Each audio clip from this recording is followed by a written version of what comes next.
That's why ये तो वहां पर भी मौसम शायद गड़बड़ चल रहा है, एकदम से बहुत जोर से बारिश शुरू हुई यहाँ पर। तो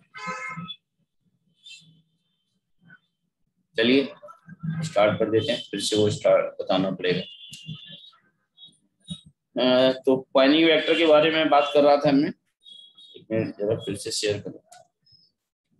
तो पॉइंटिंग वेक्टर मैंने बताया था, ई जैसे मान लो इलेक्ट्रिक फील्ड का वाइब्रेशन हमने ले लिया माइनस जेड एक्सिस, ठीक है, और मैग्नेटिक फील्ड का जो वाइब्रेशन ले लिया प्लस आई ले लिया, ठीक है, और आपसे बोला कि डायरेक्शन ऑफ प्रोपेगेशन बताओ, direction of electromagnetic wave propagation, electromagnetic wave propagation, electromagnetic wave propagation का डायरेक्शन बताइए। तो बताइए जरा डायरेक्शन क्या होगा, कैसे डिसाइड करेंगे? चिराग आप लोग बताइए, सारों कैसे करेंगे? अभी पॉइंटिंग वेक्टर मैंने बताया कि डायरेक्शन कैसे निकालते हैं, ई क्रॉस बी से निकालते हैं, E cross B divide by mod of E cross. नीचे तो आप कभी भी मॉड लोगे तो वो 1 ही आएगा, ये यूनिट वेक्टर का क्रॉस प्रोडक्ट का मॉड लिया जा रहा है। तो मेन ये इससे डायरेक्शन दिखाई जाती है। इससे क्वेश्चन आ चुके हैं, जेई में कई बार पूछे जा चुके हैं इसके क्वेश्चन। बताइए क्या आएगा डायरेक्शन, चिराग? यस सर बता रहा, एक सेकंड।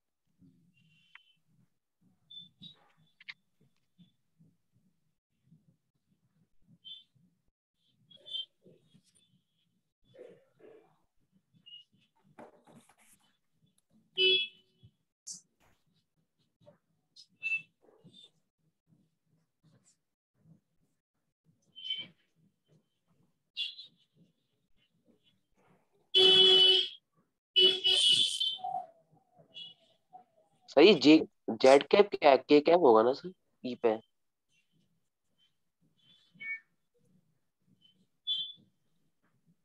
Z Z x. तो क्या हो जाएगा? सही जेड एक्सिस है कि के कैप होगा यहाँ पे ई की जगह, ई में?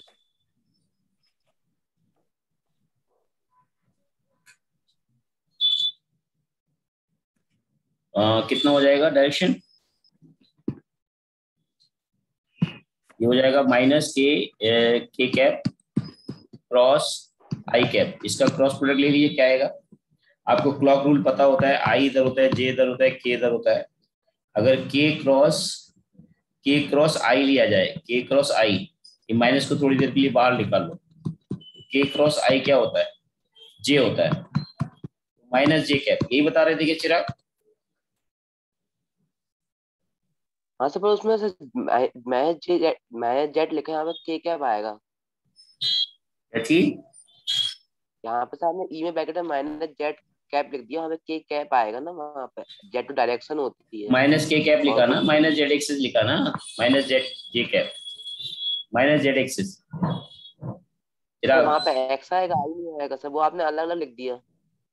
है। वहाँ पे सर एक्स पे बी में पे एक्स आएगा सर, प्लस एक्स, आई नहीं आएगा। अरे तो क्या हुआ, मैग्नेटिक फील्ड को प्लस आई की तरह ले लिया है। ठीक सर, ठीक सर। हमें तो पॉइंटिंग वेक्टर से डायरेक्शन निकालनी है ना, तो ये डायरेक्शन कहीं भी ले सकते हैं, जरूरी थोड़ी कि इलेक्ट्रिक फील्ड आपकी इधर ही हो, मैग्नेटिक फील्ड आपकी इधर ही हो, कहीं भी हो सकती है। इलेक्ट्रिक फील्ड इधर हो जाए, मैग्नेटिक फील्ड उधर हो जाए, तो डायरेक्शन प्रोपेगेशन इधर हो जाएगी या अंदर हो जाएगी या इधर हो जाएगी, क्यों? Yes sir. कुछ भी हो सकता है, इसलिए ध्यान दीजिएगा इस चीज का। तो ये है, ये हो गया। अब देखिए इलेक्ट्रिक फील्ड और मैग्नेटिक फील्ड के दोनों चूंकि कैरेक्टर होते हैं, इसमें अगर मैं एनर्जी की बात करूं, इलेक्ट्रोमैग्नेटिक वेव्स की एनर्जी की बात करूं, तो इसमें 50% एनर्जी इलेक्ट्रिक फील्ड की वजह से होती है और 50% एनर्जी मैग्नेटिक फील्ड की वजह से होती है। Energy of electromagnetic waves, energy electromagnetic waves, energy magnetic waves energy की बात करूं, सुबह देखो ये सिग्नल बहुत स्ट्रांग होती है। अभी सुबह से मैं 2 क्लास ले चुका हूं ऑनलाइन, तो कई नेटवर्क में इशू नहीं आया कि अब दोपहर में थोड़ा नेटवर्क कम हो जाते हैं, तो एनर्जी जो होती है उसमें 50% एनर्जी होती है इलेक्ट्रिक फील्ड के कारण। लिख देना 50% कंट्रीब्यूशन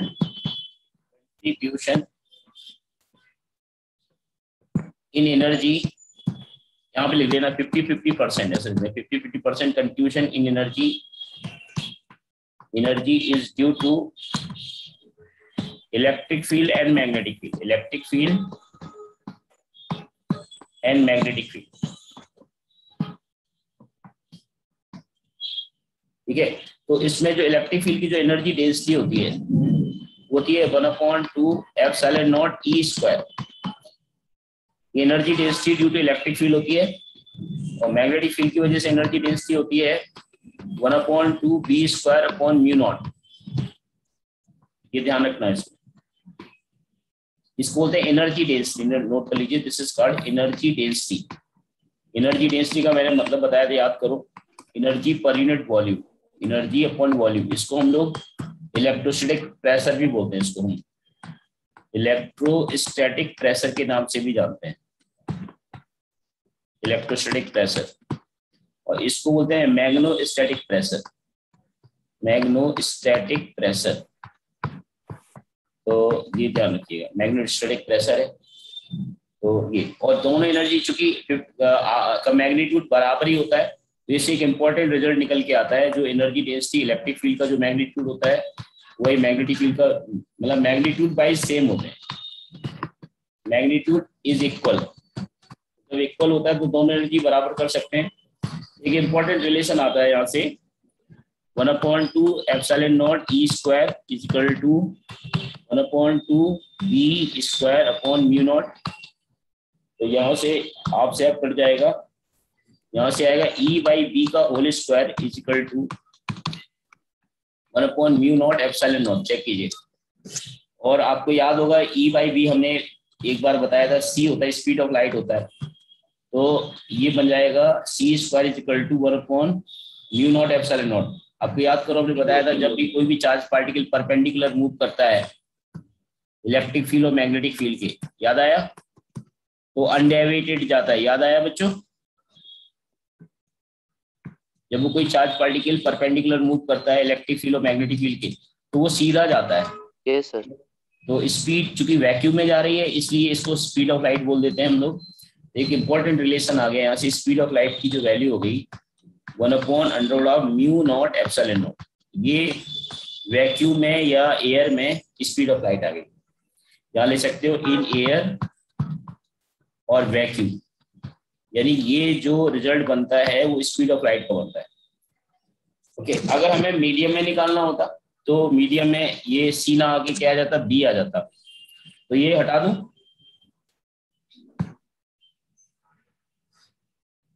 चिराग, सरस्वत, आशी, ये हटा दूं?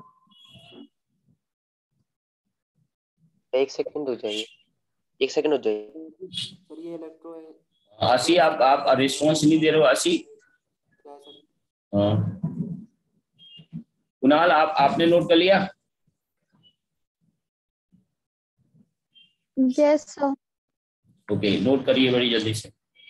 तो ये आप ध्यान रखना कि ये फॉर्मूला है स्पीड ऑफ लाइट का 1/, और इसकी वैल्यू होती है न्यूमेरिकल वैल्यू 3 × 10⁸, ये तो सभी जानते हैं,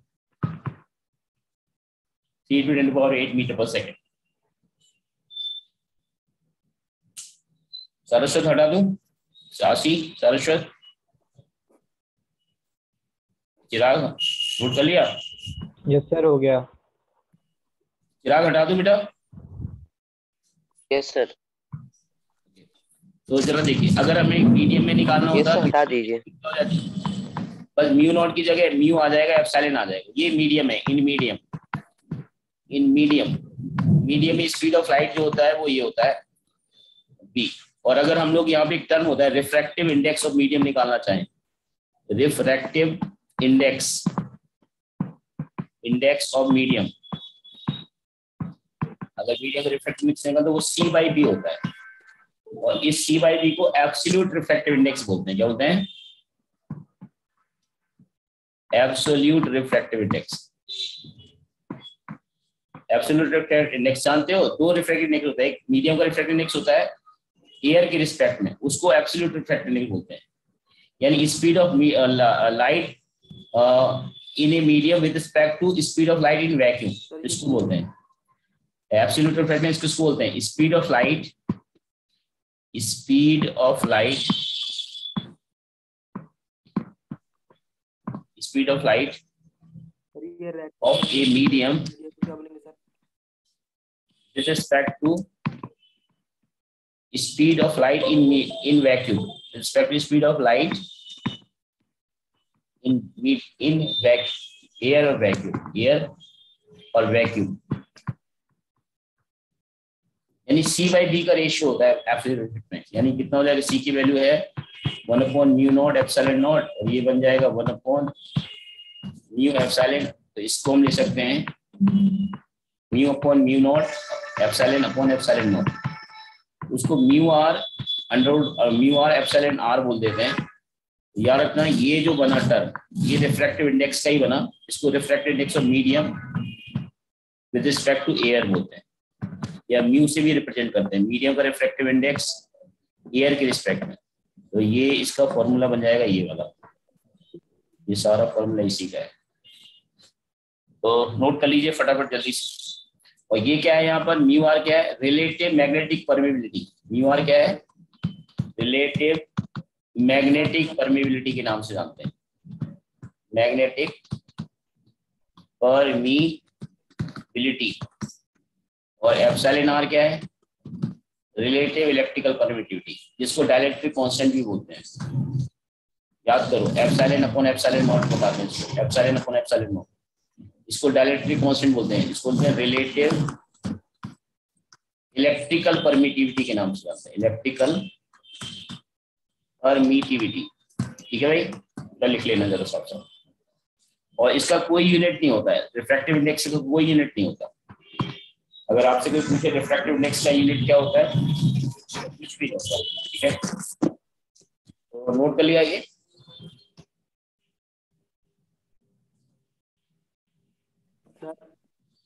सर ये refractive index of media sir, मैं इसमें एक डॉक्यूमेंट शेयर करना चाहता हूँ, अभी मैं इसका एक वो भेजूंगा आपको एक ग्रुप में, का वो क्वेश्चंस भी होंगे इसके, और अभी भेजता हूँ मैं इसको जरा वो उसमें, लेकिन चीजें और भी हैं तो एक साथ सारे भेज देता हूँ मैं, तो उसमें क्वेश्चन मिलेंगे। हटा दो इसको।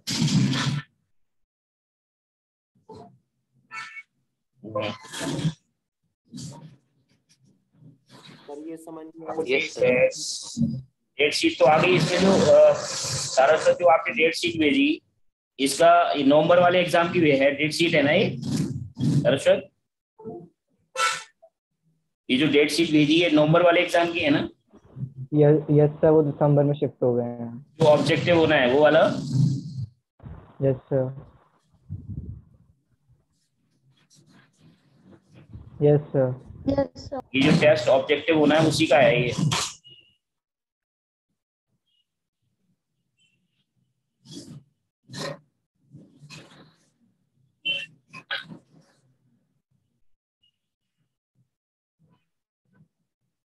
तो हटा दो इसको।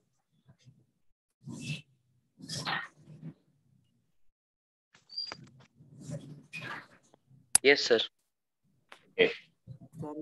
सर ये समझ नहीं आया सर, मैं बोल रहा था रिफ्रैक्टिव।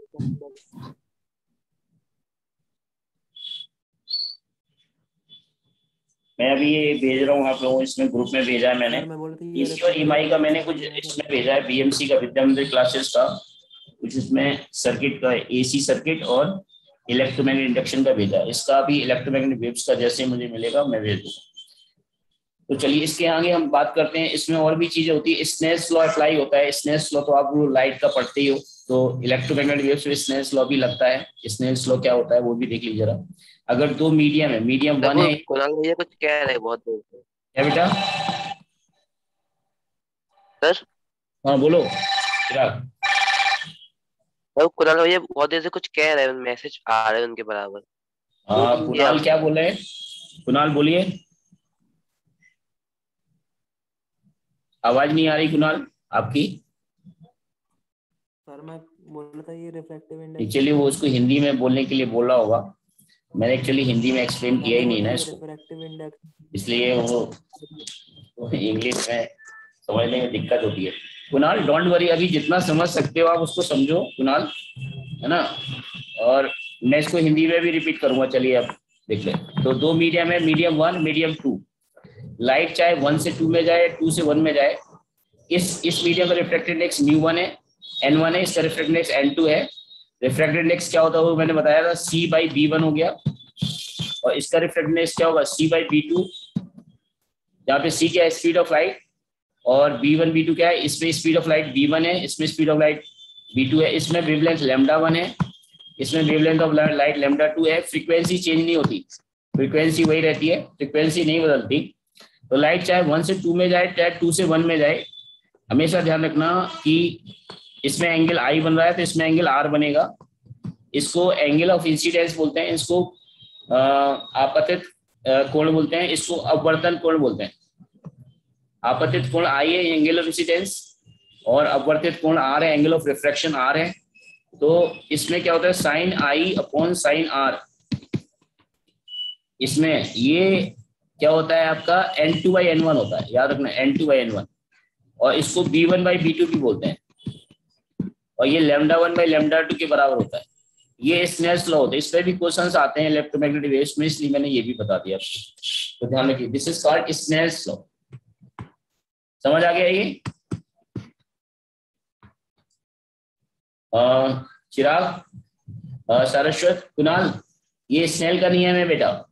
जब भी लाइट एक मीडियम से दूसरे मीडियम में जाती है तो वो थोड़ा सा मुड़ जाती है नॉर्मल के डायरेक्शन में, या नॉर्मल से दूर हो जाएगी, या नॉर्मल की डायरेक्शन मुड़ जाएगी, या तो नॉर्मल से दूर चली जाएगी।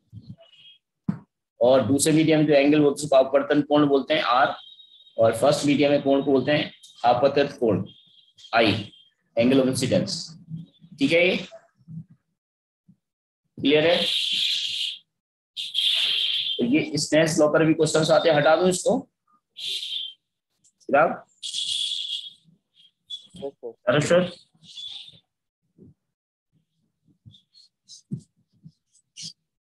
Yes sir, yes sir. Okay, अभी मैंने ये EMI का वो भेजा है, तो इसके क्वेश्चन जो होंगे वो एक बार जरा देख लेना, अच्छे लेवल के क्वेश्चन एक बार ट्राई कर लेना। और बाकी के भी मैं मैग्नेटिक फील्ड का भी देखूंगा, मेरे पास है तो मैं भेज देता हूँ, तो रिवाइज कर लेना जरा सिलेबस। तो अब जरा यहाँ पे बात करते हैं, हम इंटेंसिटी की बात करते हैं, intensity and force. Force exerted by electromagnetic waves, force and momentum, momentum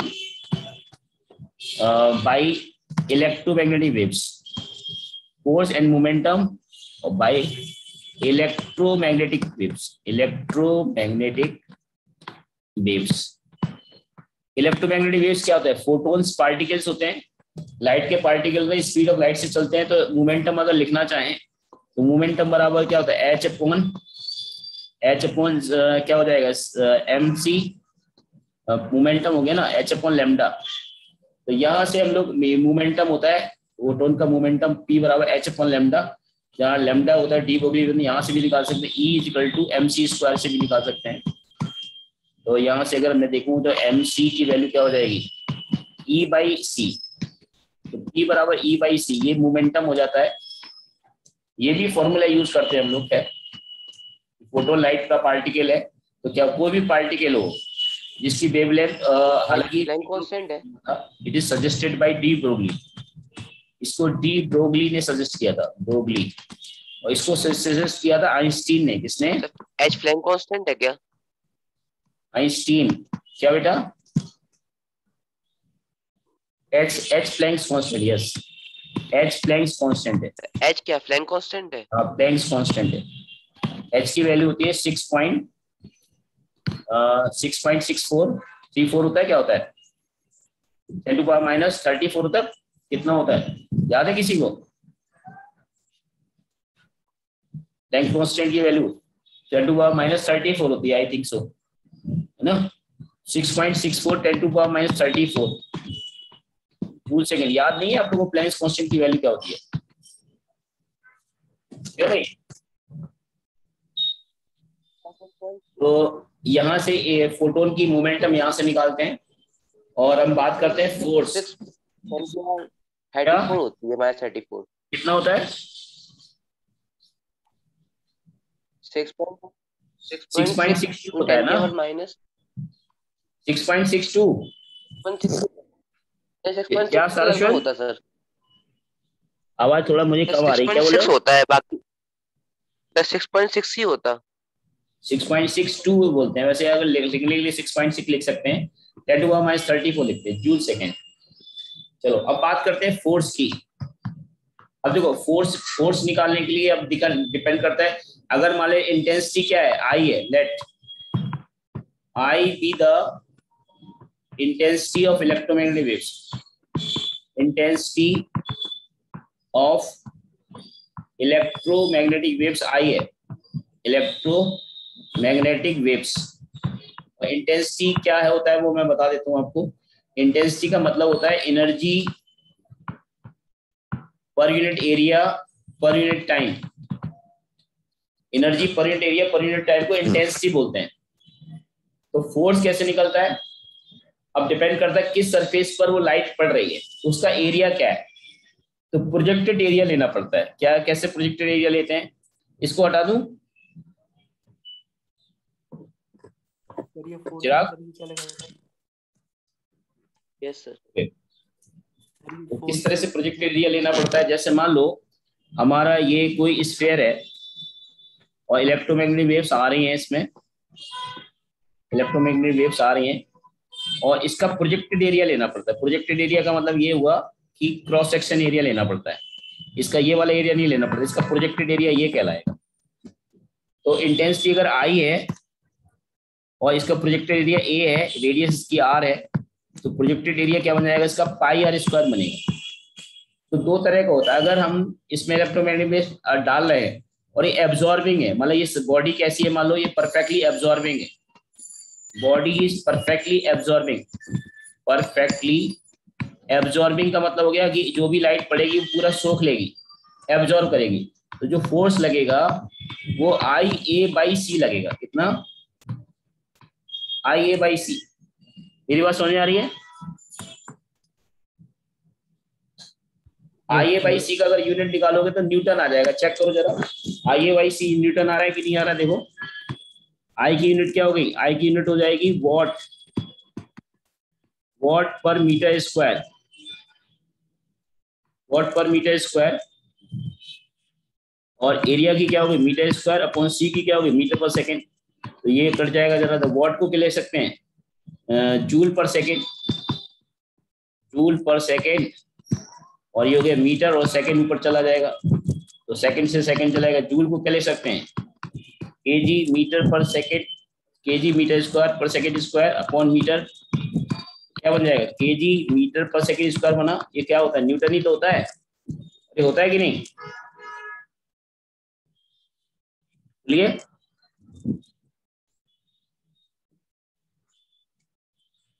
Saraswat, चिराग, आप लोग रिस्पॉन्स क्यों नहीं कर रहे हैं भाई? Yes sir. तो ये परफेक्टली एब्जॉर्बिंग सरफेस के लिए था। अगर मान ली परफेक्टली रिफ्लेक्टिंग सरफेस की बात करूं मैं, परफेक्टली रिफ्लेक्टिंग सरफेस की मैं बात करूं, रिफ्लेक्टिंग सरफेस, तो आपको पता है कि जाके टकरा के वापस भी जाएगा तो फोर्स डबल हो जाएगा इसका, 2IA बाई सी हो जाएगा फोर्स। ये परफेक्टली रिफ्लेक्टिंग में 2IA बाई सी हो जाएगा। और ये क्या है, प्रोजेक्टेड एरिया लेना पड़ता है। ओके, हटा दूं? एक सेकंड हो जाइए।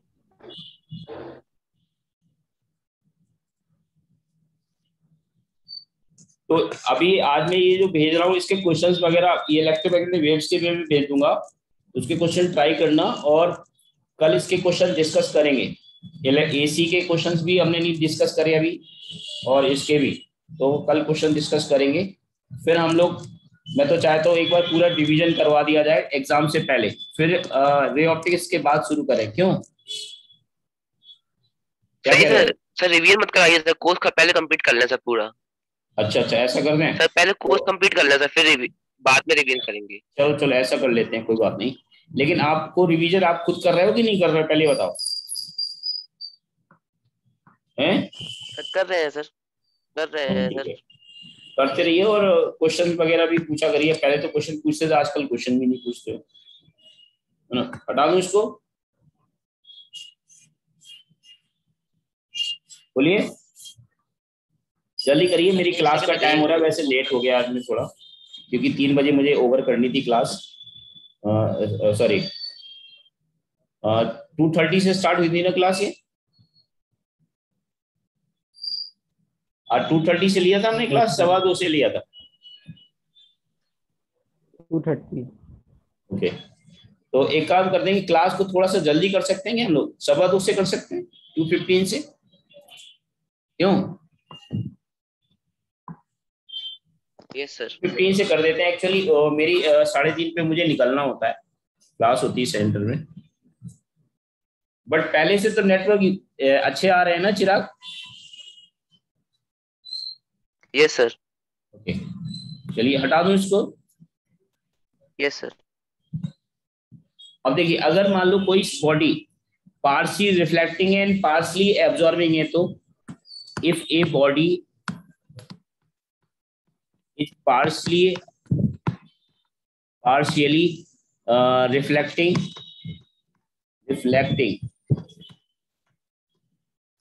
and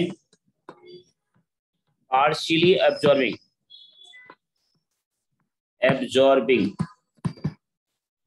पार्शियली एब्जॉर्बिंग है, पार्शियली रिफ्लेक्टिंग है, तो मान लो आर क्या है, कोएफिशिएंट ऑफ रिफ्लेक्टेंस है, कोएफिशिएंट ऑफ रिफ्लेक्टेंस,